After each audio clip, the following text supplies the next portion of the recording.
उत्तम संयम धर्मंगाय नमः।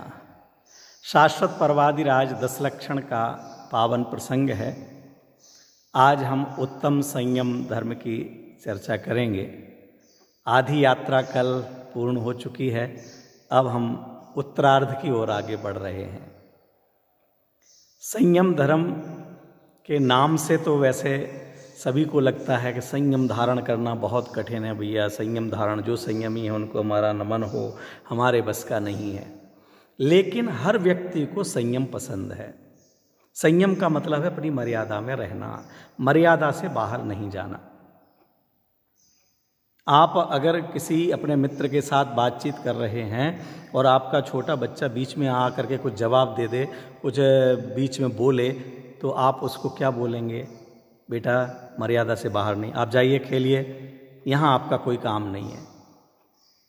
उसका वहाँ पर कोई योगदान नहीं है। कोई ट्रस्ट की मीटिंग हो रही है, ट्रस्टियों के अलावा कोई, भले वो आपका मित्र है, कोई परिचित है, और वो आकर के बीच में बोलने लग जाए, सुझाव देने लग जाए, तो दूसरे ट्रस्टी ऑब्जेक्शन करेंगे कि नहीं भाई साहब, आपका इस क्षेत्र में दखल मत कीजिए, आप अभी बैठक चल रही है, बैठक के बाहर आप बोल सकते हैं, लेकिन यहाँ ट्रस्ट की मीटिंग में आप अलाउ नहीं है।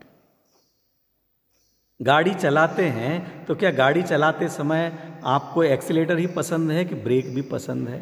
एक्सीलेटर में भी एक मर्यादा पसंद है कि नहीं, कि हमारे लिए 80, 90, 100 की स्पीड पे चलना है। ऐसा हाईवे हो तो 120 की स्पीड में चलना है।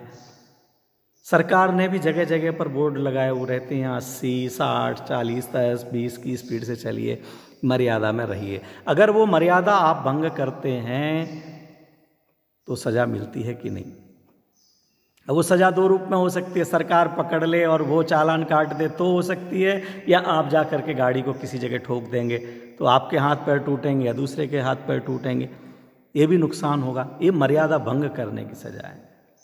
बहनें दूध गर्म करती हैं, वो भगोने की मर्यादा में, सीमा में रहता है दूध, तब तक उसके लिए कुछ नहीं। जैसे ही वो बाहर निकलने लगता है तुरंत गैस बंद करेंगे, नहीं तो पानी लेकर के उसके ऊपर छांटे लगाएंगे, वो नहीं तो उसको उठा के अलग करेंगे। ये तो भाई कहाँ जा रहा है? मर्यादा से बाहर मत जा।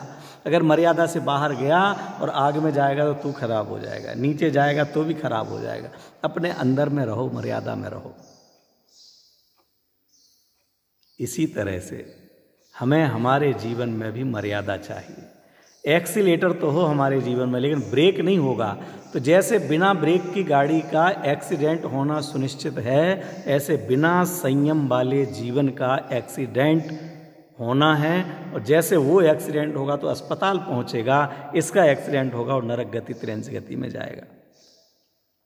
हमें बहुत मुश्किल से ये मनुष्य पर्याय की प्राप्ति हुई, जिन शासन की प्राप्ति हुई, यहाँ हमारे द्वारा एक्सीडेंट ना हो जाए, माने असंयम धारण ना रहे। असंयमित हमने जीवन जन्म लिया है, लेकिन असंयमित रहते हुए मरे नहीं, असंयमित रहते हुए जिए नहीं। जितना बन सकता है उतना हम अपने आप को कंट्रोल में करें। संयम का अर्थ है अपने उपयोग को, अपने ज्ञान को अपने ज्ञानी आत्मा में लगाना। हमारा जो ज्ञान है, उस ज्ञान को, ज्ञान स्वभावी आत्मा को छोड़कर हम इस शरीर को अपना मानते हैं और शरीर को अपना मान करके विषयों में सुख मानते हैं। क्या शरीर को जीव माना, और जीव मान करके इसके लिए जो जिन जिन तरह से सुविधाएं मिल सकती हैं, सुख मिल सकता है, आनंद मिल सकता है, उसके लिए कुछ भी खाना पीना, दौड़ना, पैसा कमाना, पैसा जोड़ करके, हमारी आंखों को इस तरह का कलर पसंद है तो हर साल 2 साल में पूरे मकान का कलर बदल दो, पर्दे बदल दो। क्यों? हमारी आंखों को अच्छे लगना चाहिए। हमारे शरीर को अच्छा लगे तो एयर कंडीशन लगाओ, गाड़ी एयर कंडीशन होना चाहिए, ऑफिस एयर कंडीशन होना चाहिए। हमारी जवान को ऐसा भोजन पसंद है, ऐसी ठंडी चीज़ चाहिए, मीठी चीज़ चाहिए, स्वादिष्ट चाहिए, कुछ नमकीन चाहिए, कुछ खट्टा चाहिए, कुछ मीठा चाहिए। उसके लिए हम बाज़ारों में जा कर के खा रहे हैं, पी रहे हैं, पैसा कमा करके उड़ा रहे हैं, तरह तरह के श्रृंगार प्रसाधन सामग्रियों का उपयोग कर रहे हैं। उत्तम संयम धर्म हमें प्रेरणा देता है कि अपने उपयोग को, उपयोग माने ज्ञान दर्शन को, अपने आत्मा में लगाना, माने अपने आप को ही जानना, माने जानने वाले को जानना, वहीं तक सीमित रहना, ये निश्चय संयम है। और बाहर में जिसने अपने आत्मा को आत्मा माना तो फिर बाहर में भी वह विषय भोगों से हटता चला जाता है और वह व्यवहार संयम कहलाता है। यह व्यवहार संयम भी मुख्य रूप से दो प्रकार का कहा, एक प्राणी संयम, एक इंद्रिय संयम। प्राणी संयम 6 प्रकार के प्राणी कहे।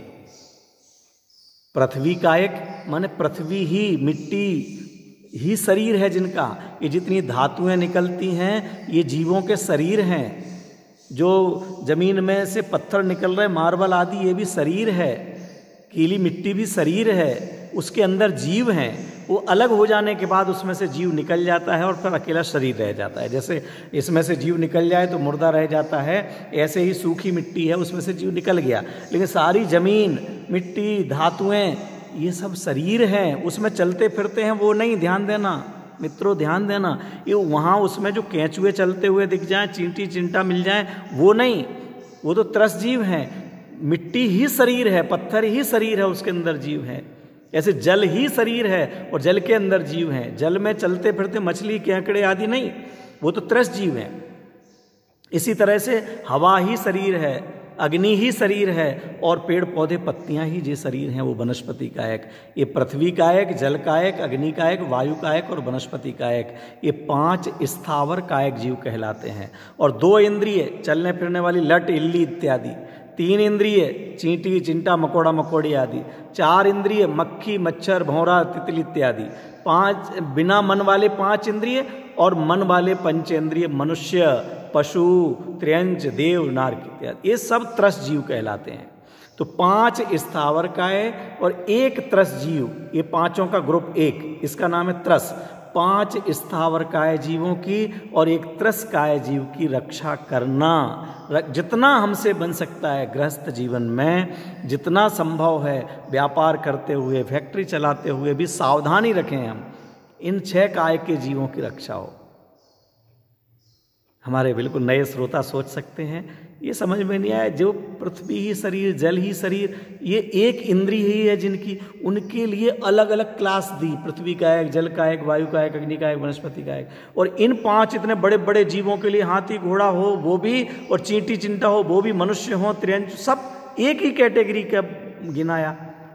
इनको अलग कहना चाहिए था और इनको एक कह देते कि 1 इंद्रिय वाले, 1, 2 इंद्रिय, 3 इंद्रिय, 4 इंद्रिय, मन वाले, बिना मन वाले, ऐसा कहते। आचार्य भगवंतों की ये जो हमारे विराजमान है चित्र दिख रहे हैं, ऐसे 3,9 करोड़ मुनिराज इस वसुंधरा पर सदा विद्यमान रहते हैं। उनके चरणों में कोटि कोटि वंदन। हमारे अरहंत परमात्मा की, मुनि भगवंतों की करुणा देखिए मित्रों। वो कहते हैं ये लट को, चींटी को तो बच्चा भी जीव बोलता है, छोटा सा बच्चा जीव नहीं बोल सकता। तो जू जू जू जू जू आया, जू जू आया, जू जू आया, उससे भागता है। और अगर वो कोई अज्ञानता में मारने जाए तो लोग छुड़ाते हैं, नहीं नहीं बेटा ये उसको नहीं मारना, नहीं मारना नहीं। उसकी रक्षा करने के लिए तो सब कहते हैं, लेकिन इन 5 को तो लोग जीव ही नहीं मानते। ये हमारे जैन शास्त्रों में जीव कहा है। अभी किसी वैज्ञानिक ने केवल वनस्पति काय में जीव को सिद्ध किया है, अन्य को तो लोग जीव ही नहीं मानते हैं।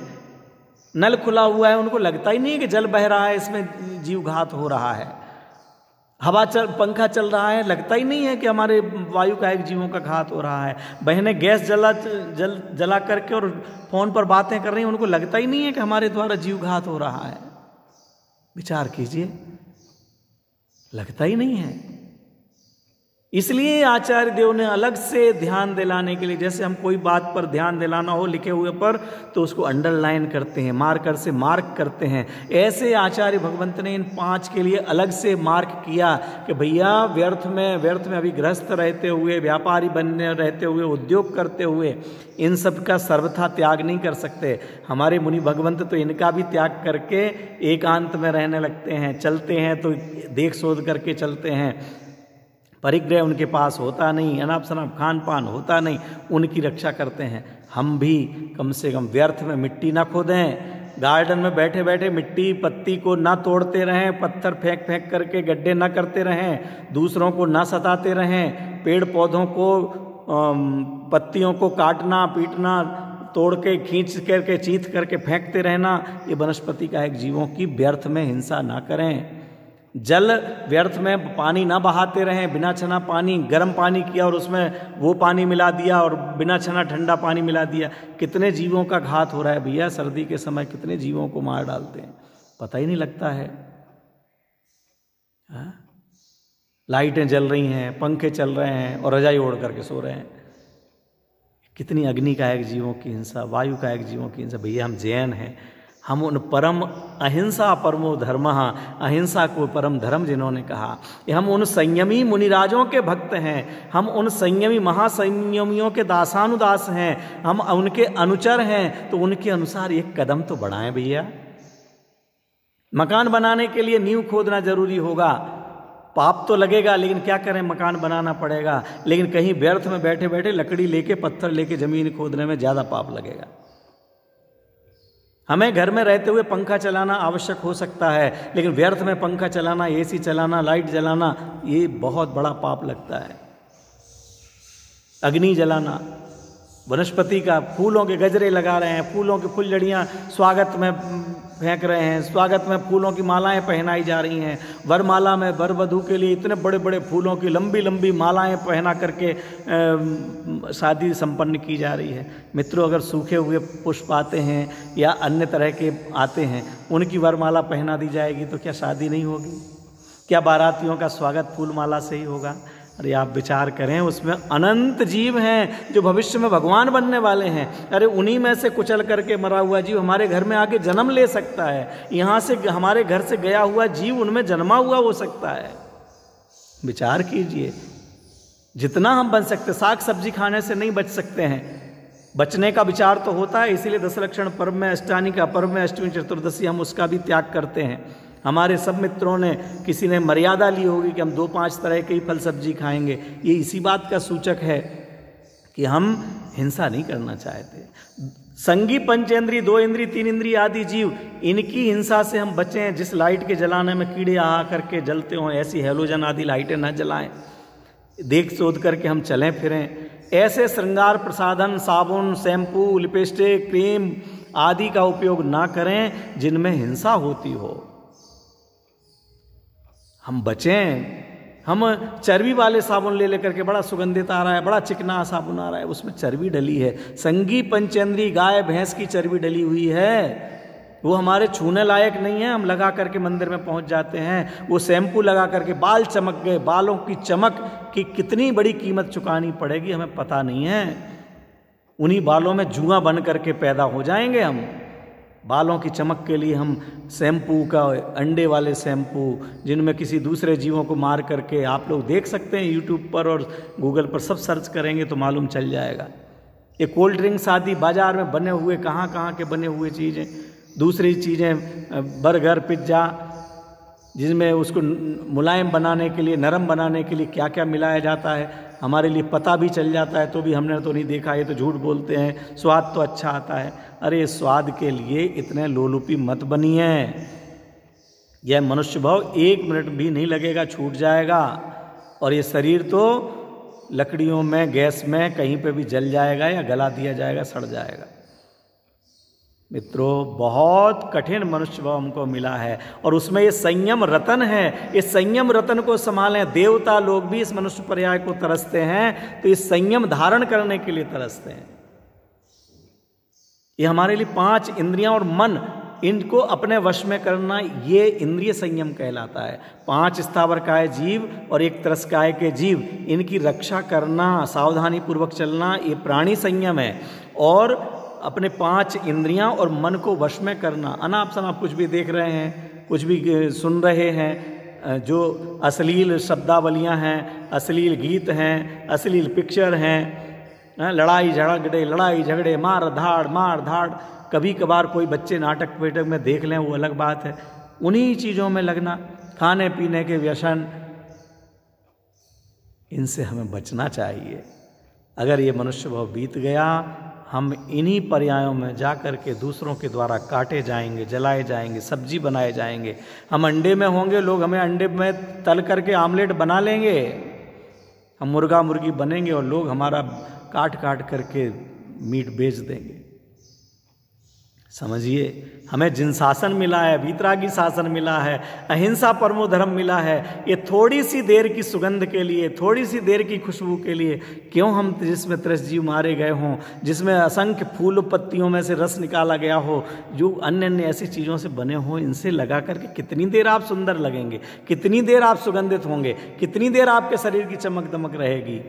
अरे ये शरीर ही कितने देर रहने वाला है। अगर ये कोरोना जैसी या कोई सी भी बीमारी, कैंसर हो जाए, ब्रेन हेमरेज हो जाए, हार्ट फेल हो जाए, 1 सेकंड में तो जीव चला जाता है।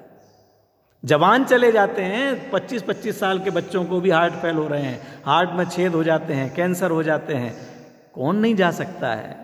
इसलिए मैं सभी भाई बहनों से अनुरोध करूंगा कि इस अवसर पर आज उत्तम संयम धर्म का दिन है। संयम धर्म के दिन अपने जीवन में कुछ ना कुछ संयम के लिए प्रेरित हों, कुछ ना कुछ। आचार्य देव ने कहा ये 5 इंद्रियों से बचें, उसमें भी ये रसना इंद्रिय बहुत खतरनाक। क्यों? हाथ 2 हैं, पैर 2 हैं, नाक के 2 छेद हैं, आँख के 2 हैं, कान 2 हैं, और सुनने का सबका काम एक है। ये सुनती है, ये देखती है, ये सूंघती है। ये जीभ एक है और काम 2 करती है, बोलती भी है और स्वाद भी लेती है। तो इसके लिए बहुत हैवी लोड है इसके ऊपर। इसलिए बोलने में भी संयम रखें और खाने में भी संयम रखें। सुभाषितकार ने लिखा है कि जो हे प्रमाणम जानी ही भोजने भाषणे पिच, हे जीभ हे रसना, तुम भोजन और भाषण दोनों में भी अपना प्रमाण जानो। क्यों? अगर प्रमाण से बाहर हो जाओगे तो शीघ्र ही प्राणों का भी नाश हो सकता है। ये उत्तम संयम धर्म है, संयम रतन है। संयम हमारे जीवन में आवे, हमारा जीवन संयम से सुरभित होवे। अरे असंयमित तो मिलेच्छ खंड के जीव भी हैं। मिलेच्छ माने ऐसे देश और प्रदेश के जहाँ ये जैन धर्म नहीं है, ऐसी जाति वाले भी, ऐसे कुल वाले भी। अरे हम तो जैन बने, हम तो संयमियों के आराधक हैं, देवशास्त्र गुरु के आराधक हैं। जब तक सूरज चांद रहेगा, मुनिराजों का संयम हमारे जीवन में आना चाहिए, उनका संयम जीवंत रहे। ये संयमियों का धर्म है। हम संयम को धारण करें और इसके लिए हम जितना अधिक स्वाध्याय करेंगे, स्वाध्याय से वस्तु सत्व स्वरूप का ज्ञान करेंगे, अपने आप की महिमा आएगी, उतना हमारे लिए बाहर के विषयों से अपने आप चित्त हटेगा। जबरदस्ती हटा करके, बांध करके संयम नहीं किया जा सकता है। अपनी महिमा आएगी तो बाहर की महिमा छूटेगी और हमारे जीवन में आनंद आएगा।